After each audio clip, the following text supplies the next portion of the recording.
Pride and Prejudice, by Jane Austen. Chapter 16. As no objection was made to the young people's engagement with their aunt, and all Mr. Collins's scruples of leaving Mr. and Mrs. Bennet for a single evening during his visit were most steadily resisted, the coach conveyed him and his 5 cousins at a suitable hour to Meryton, and the girls had the pleasure of hearing, as they entered the drawing-room, that Mr. Wickham had accepted their uncle's invitation, and was then in the house. When this information was given, and they had all taken their seats, Mr. Collins was at leisure to look around him and admire, and he was so much struck with the size and furniture of the apartment that he declared he might almost have supposed himself in the small summer breakfast-parlour at Rosings, a comparison that did not at first convey much gratification. But when Mrs. Phillips understood from him what Rosings was, and who was its proprietor, when she had listened to the description of only one of Lady Catherine's drawing-rooms, and found that the chimney-piece alone had cost £800, she felt all the force of the compliment, and would hardly have resented a comparison with the housekeeper's room. In describing to her all the grandeur of Lady Catherine and her mansion, with occasional digressions in praise of his own humble abode, and the improvements it was receiving, he was happily employed until the gentlemen joined them, and he found in Mrs. Phillips a very attentive listener, whose opinion of his consequence increased with what she heard, and who was resolving to retail it all among her neighbours as soon as she could. To the girls, who could not listen to their cousin, and who had nothing to do but to wish for an instrument, and examine their own indifferent imitations of china on the mantelpiece, the interval of waiting appeared very long. It was over at last, however. The gentlemen did approach, and when Mr. Wickham walked into the room, Elizabeth felt that she had neither been seeing him before nor thinking of him since with the smallest degree of unreasonable admiration. The officers of the shire were in general a very creditable gentlemanlike set, and the best of them were of the present party, but Mr. Wickham was as far beyond them all in person, countenance, air, and walk, as they were superior to the broad-faced, stuffy uncle Phillips, breathing port wine, who followed them into the room.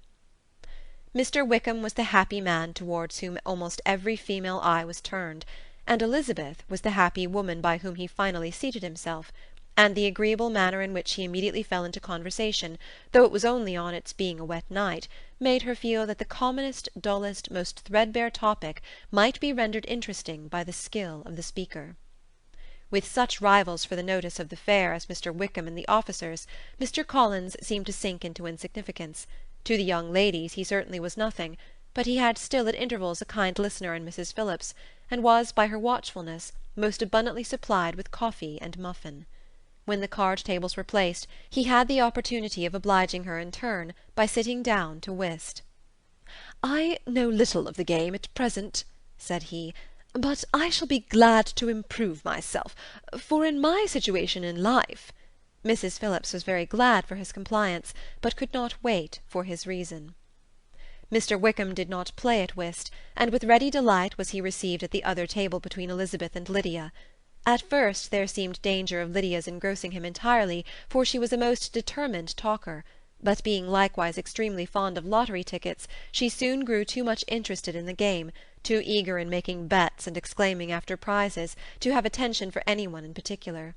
Allowing for the common demands of the game, Mr. Wickham was therefore at leisure to talk to Elizabeth, and she was very willing to hear him, though what she chiefly wished to hear she could not hope to be told, the history of his acquaintance with Mr. Darcy.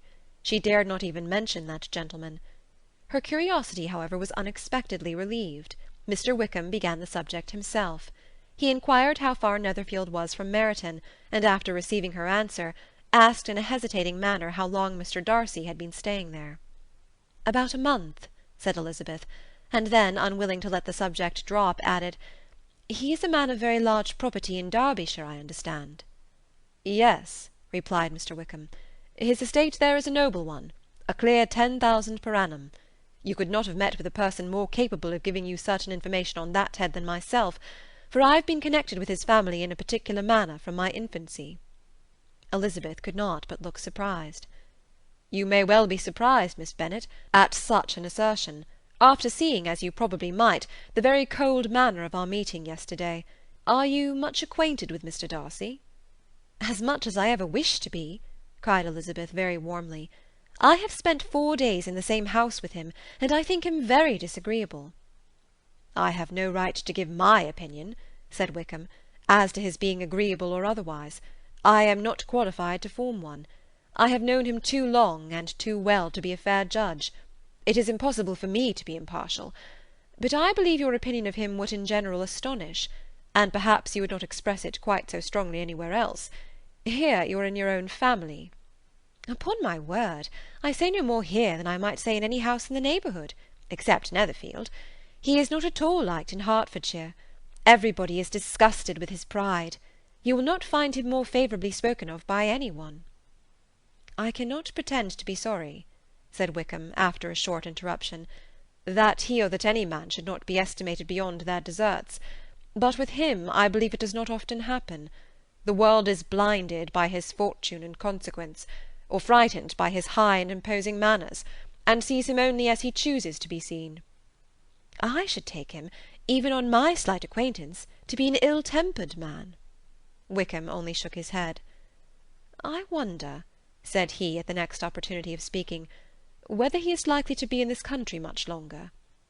I do not at all know, but I heard nothing of his going away when I was at Netherfield.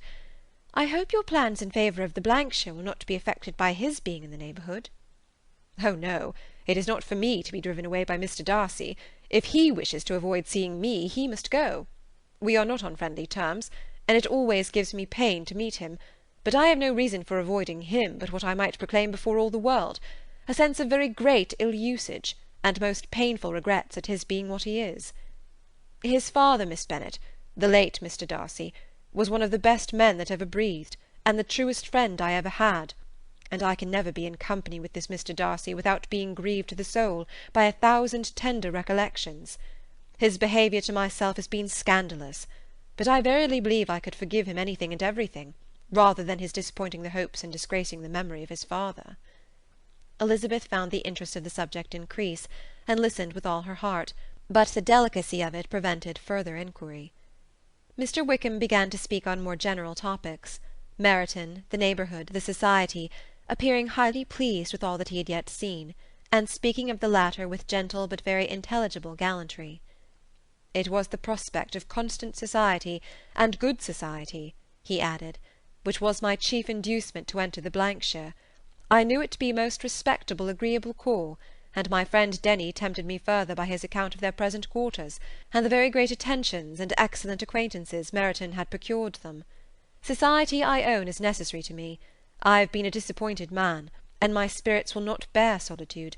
I must have employment and society. A military life is not what I was intended for, but circumstances have now made it eligible. The church ought to have been my profession. I was brought up for the church, and I should at this time have been in possession of a most valuable living, had it pleased the gentleman we were speaking of just now. Indeed? Yes. The late Mr. Darcy bequeathed me the next presentation of the best living in his gift. He was my godfather, and excessively attached to me. I cannot do justice to his kindness. He meant to provide for me amply, and thought he had done it, but when the living fell, it was given elsewhere. Good heavens! cried Elizabeth. But how could that be? How could his will be disregarded? Why did not you seek legal redress? There was just such an informality in the terms of the bequest as to give me no hope from law. A man of honour could not have doubted the intention, but Mr. Darcy chose to doubt it, or to treat it as merely a conditional recommendation, and to assert that I had forfeited all claim to it by extravagance, imprudence, in short, anything or nothing. Certain it is that the living became vacant 2 years ago, exactly as I was of an age to hold it, and that it was given to another man, and no less certain is it that I cannot accuse myself of having really done anything to deserve to lose it. I have a warm, unguarded temper, and I may have spoken my opinion of him and to him too freely. I can recall nothing worse. But the fact is that we are very different sort of men, and that he hates me. This is quite shocking. He deserves to be publicly disgraced. Some time or other he will be, but it shall not be by me. Till I can forget his father, I can never defy or expose him. Elizabeth honoured him for such feelings, and thought him handsomer than ever as he expressed them. But what, she said after a pause, can have been his motive? What can have induced him to behave so cruelly? A thorough determined dislike of me, a dislike which I cannot but attribute in some measure to jealousy. Had the late Mr. Darcy liked me less, his son might have borne with me better. But his father's uncommon attachment to me irritated him, I believe, very early in life. He had not a temper to bear the sort of competition in which we stood, the sort of preference which was often given me. I had not thought Mr. Darcy so bad as this, though I have never liked him. I had not thought so very ill of him. I had supposed him to be despising his fellow creatures in general, but did not suspect him of descending to such malicious revenge, such injustice, such inhumanity as this.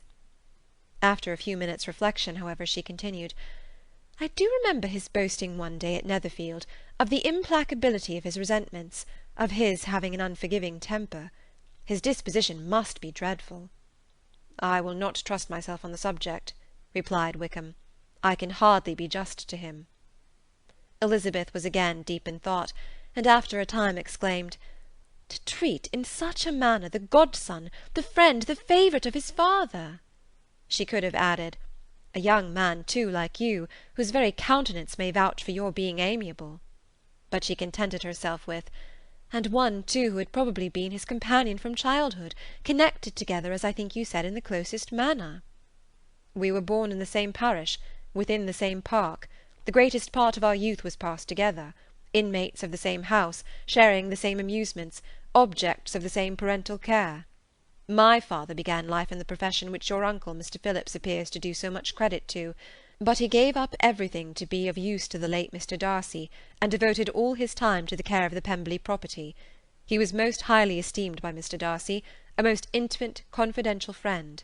Mr. Darcy often acknowledged himself to be under the greatest obligations to my father's active superintendence, and when, immediately before my father's death, Mr. Darcy gave him a voluntary promise of providing for me, I am convinced that he felt it to be as much a debt of gratitude to him as of his affection to myself. How strange! cried Elizabeth. How abominable! I wonder that the very pride of this Mr. Darcy has not made him just to you. If from no better motive, that he should not have been too proud to be dishonest, for dishonesty I must call it. It is wonderful, replied Wickham, for almost all his actions may be traced to pride, and pride had often been his best friend. It has connected him nearer with virtue than with any other feeling. But we are none of us consistent, and in his behaviour to me there were stronger impulses even than pride. Can such abominable pride as his have ever done him good? Yes, it has often led him to be liberal and generous, to give his money freely, to display hospitality, to assist his tenants and relieve the poor. Family pride and filial pride, for he is very proud of what his father was, have done this. Not to appear to disgrace his family, or lose the influence of the Pemberley house, is a powerful motive. He has also brotherly pride, which with some brotherly affection makes him a very kind and careful guardian of his sister, and you will hear him generally cried up as the most attentive and best of brothers. What sort of a girl is Miss Darcy? He shook his head. I wish I could call her amiable. It gives me pain to speak ill of a Darcy. But she is too much like her brother, very, very proud. As a child she was affectionate and pleasing, and extremely fond of me, and I have devoted hours and hours to her amusement. But she is nothing to me now. She is a handsome girl, about 15 or 16, and I understand highly accomplished. Since her father's death her home has been London, where a lady lives with her and superintends her education. After many pauses and many trials of other subjects, Elizabeth could not help reverting once more to the first, and saying, I am astonished at his intimacy with Mr. Bingley. How can Mr. Bingley, who seems good humour itself, and is, I really believe, truly amiable, be in friendship with such a man? How can they suit each other? Do you know Mr. Bingley? Not at all. He is a sweet-tempered, amiable, charming man. He cannot know what Mr. Darcy is. Probably not, but Mr. Darcy can please where he chooses. He does not want abilities. He can be a conversable companion if he thinks it worth his while. Among those who are at all his equals in consequence, he is a very different man from what he is to the less prosperous. His pride never deserts him, but with the rich he is liberal-minded, just, sincere, rational, honourable, and perhaps agreeable, allowing something for fortune and figure. The whist party soon afterwards breaking up, The players gathered round the other table, and Mr. Collins took his station between his cousin Elizabeth and Mrs. Phillips. The usual inquiries as to his success was made by the latter. It had not been very great. He had lost every point, but when Mrs. Phillips began to express her concern thereupon, he assured her with much earnest gravity that it was not of the least importance, that he considered the money as a mere trifle, and begged that she would not make herself uneasy. "I know very well, madam," said he, "that when persons sit down to a card-table they must take their chances of these things, and happily I am not in such circumstances as to make 5 shillings any object. There are undoubtedly many who could not say the same, but, thanks to Lady Catherine de Bourgh, I am removed far beyond the necessity of regarding little matters."